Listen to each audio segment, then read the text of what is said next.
청산아, 봐봐. 나 이게 나 아니면 이게 나? 꺼져. 여러분, 혹시 지금 우리 학교는 보셨어요? 안 보셨나? 저는 좀비물을 엄청 좋아해서 한 번 볼 때 진짜 푹 빠지거든요. 정말 만약에 좀비 세상이 오면 어떡하지? 어떻게 치료하지? 어떻게 살아남지? 이런 생각도 막 하고요. 나만 그런가? 지유학을 보면 바이러스 시작부터 중간중간 치료를 시도하는 부분까지 생물학이랑 약학에 관련된 내용이 되게 많이 나오더라고요. 그래서 오늘의 주제는 지유학에서 나온 생물학, 약학 관련된 내용들을 다 정리해드리고 이게 만약에 현실 상황이라면 어떨지에 대해서 이야기해볼까 합니다.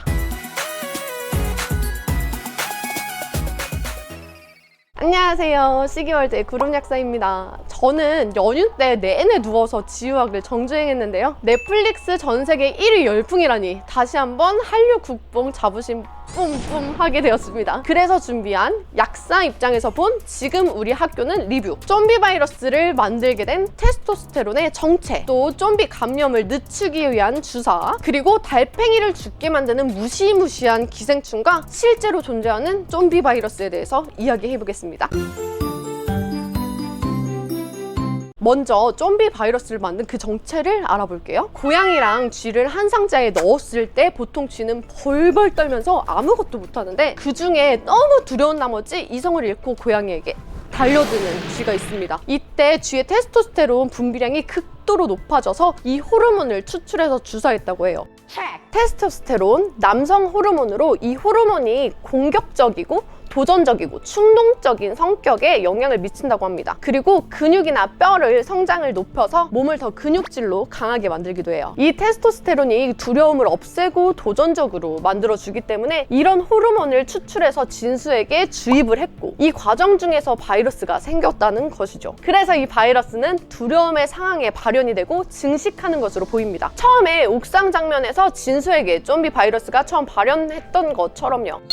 옥상 장면에서 처음에 바이러스가 발현되고 병원에서 아빠한테 급발진하는 모습을 보이면서 바이러스가 급격하게 증식합니다. 이때 아빠가 주머니에서 뒤적뒤적 막 찾다가 없어가지고 아들을 막 성경책으로 때리는 장면이 있어요. 병원에서 아빠가 뒤적뒤적 찾던 것이 무엇이었을까요? 이건 아마 감염을 늦추기 위한 주사였을 겁니다. 벤조다이아제핀 계열의 진정제를 투여해서 감염을 늦추기 있다고 말한 적이 있어요. 벤조다이아제핀은 중추신경의 가바라는 억제성 신경 전달 물질의 수용체와 결합합니다. 그래서 중추신경계에 영향을 미치고 신경을 안정시키는 효과가 있어요. 보통 불안증이나 불면증 또는 전간증이 있으신 분들에게 처방이 나오는데 이 약을 드시면은 부작용으로 약간 멍하고 졸음이 오는 그런 효과가 있습니다. 벤조다이아제핀은 기본 골격에 어떤 꼬리가 붙어 있느냐에 따라서 굉장히 다양한 약물로 나뉘어집니다. 반감기별로 단기간형이나 장기간형으로 나누어지기도 하고요. 얼마나 강하게 억제 작용을 하는지에 따라서 항불안제, 수면제, 또 한정간제 이런 식으로 나눠지기도 하죠. 이 중에 데이트 강간 약물로 디아제팜이라든지 로라제팜 이런 약물도 있어서 이슈가 된 적이 있었죠. 감염 17일째 할로페리돌을 주입했다고 했습니다. 이 할로페리돌이라는 성분에 대해서 알아볼게요. 할로페리돌은 조현병, 조증 같은 양성 증상 정신병 치료에 사용되는 약입니다. 도파민 기량제로 도파민 수용체를 억제하는 역할을 해요. 친구들이 예전에 저한테 이거 먹으라고 했던 적이 좀비의 과한 운동성이 양성 증상으로 보일 수는 있어도 좀비 바이러스 때문에 도파민이 높아져서 이런 증상이 나타나진 않을 것 같아요. 그쵸? 그래서 할로페리돌보다는 벤조다이아제핀의 진정 효과가 더 있을 것 같네요. 이 약도 마찬가지로 졸리는 증상이 나타날 수 있습니다. 그렇다고 이게 좀비도 졸리게 할 수 있을까요? 과학 선생님이 세로토닌 계열의 호르몬을 혼합해서 주사했다고 한 적이 있죠. 세로토닌은 식욕, 수면, 감정과 관련된 신경 전달 물질이에요. 세로토닌의 농도가 낮으면 우울감을 느껴서 항우울제로 세로토닌 농도를 높이는 약을 쓰기도 합니다. 감정과 관련된 물질이다 보니까 감정이 없어진 좀비에게 세로토닌을 투여해서 인간적인 면을 다시 볼 수 있기를 바랐던 것 같아요. 하지만 이미 인간다움을 잃은 좀비에게는 이 세로토닌이 효과는 없었습니다. 이 바이러스에 완전히 감염된 좀비는 인간의 기준 자체를 적용해서는 안 될 것 같아요. 아마 걸어다니는 시체라고 생각하는 게 맞겠죠?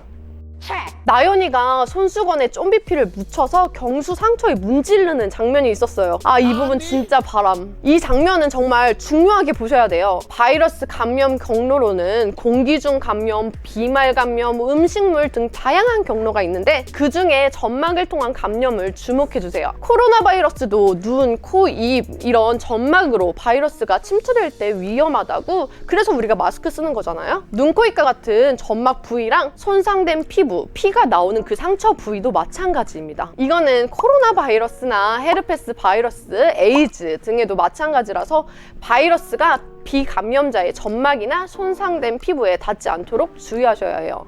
지우학에서는 좀비에 물리거나 아니면 좀비의 피가 상처에 묻었을 때만 좀비화 되는 설정인데 아마 실제로 좀비 바이러스가 나온다면 눈, 코, 입 같은 점막도 조심해야 되지 않을까요? 제 생각에는 좀비가 나타나도 마스크 쓰는 습관을 가져야겠어요.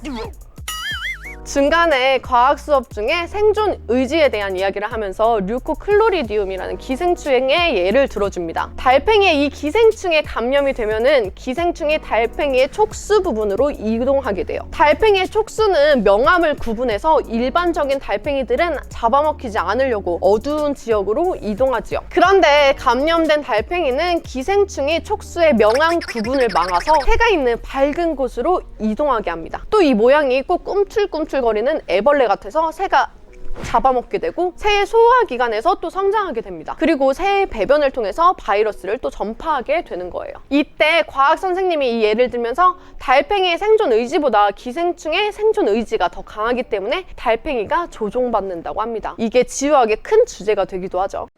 실제로 좀비 바이러스라고 불리는 바이러스가 있어요. 바큘로 바이러스라고 하는 곤충 바이러스인데요. 노바백스에서 코로나 백신을 만드는 데 이용되기도 합니다. 물론 인간에게는 해가 되지 않는 바이러스라서 여러 가지 백신을 만드는 데 이용되기도 하지만 곤충에게는 아주 좀비 바이러스 같은 존재이죠. 집시나방의 애벌레가 바큘로 바이러스에 감염이 되면 애벌레가 스스로 높은 곳에 기어 올라가서 죽게 됩니다. 바큘로 바이러스의 EGT 유전자가 털갈이 호르몬을 방해하게 돼요. 그리고 애벌레가 위로 기어오르고자 하는 충동을 일으키게 됩니다. 그리고 높은 곳에 잎사귀 사이에서 죽으면 외골격이 액화 분화되면서 수백만의 바이러스가 액체 방울로 떨어지게 되면서 확산하게 되는 거예요. 무서워!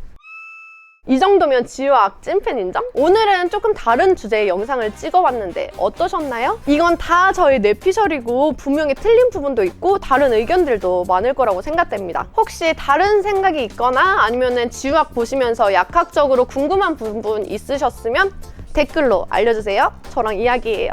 오늘은 조금 다른 주제로 영상을 준비해봤는데 약이 아니라 제가 좋아하는 좀비물에 대해서 얘기를 하니까 조금 더 재밌더라고요. 이 영상에 너무 과몰입하지 마시고 그냥 재미로 시청해주셨으면 좋겠고요. 오늘 준비한 영상은 여기까지고요. 구독하면 건강해지는 채널 시기월드의 시기월드의 구름 약사 구독과 좋아요 부탁드리고요. 다음에 또 봐요. 안녕.